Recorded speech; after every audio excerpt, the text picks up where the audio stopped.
The painting we're looking at is quite complex because it has so many figures and the composition is so full.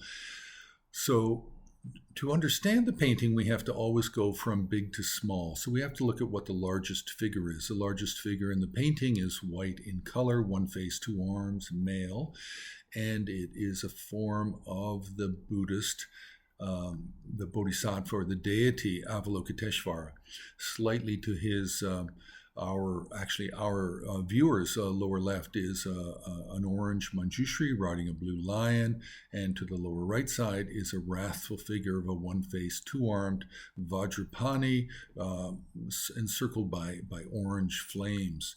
This is the main subject of the painting, and this is called the Three Lords of the World. These are three of the more important bodhisattvas coming out of the Buddhist sutra literature, but they also form a triad in Buddhist Tantra, and it's also a mandala initiation ritual for the three lords of the world, and they become quite important in the Himalayas, also as village markers and as symbols in village temples.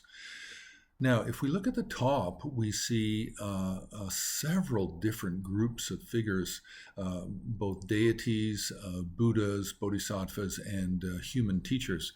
And you really have to zoom in to understand who all of the different figures are. But what's being represented here is actually the different teachers, the most important teachers and founders of the different primary traditions of Tibetan Buddhism, the Nyingma, the Sakya, the Kagyu, and the Gelug. And then descending down the side, we have some other examples of teachers who are related to the Panchen Lama, because this painting is in a Tashi Lumpo Menri style of painting, and this style of painting is characterized by having the composition completely full of deities, full of historical figures, mountains, landscape, clouds, flowers. They fill up the entire canvas, so there's no negative space.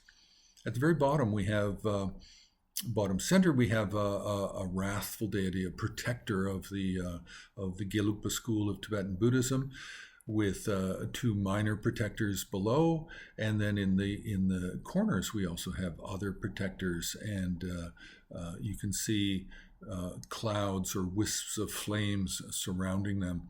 So this is just another example of a very complex painting.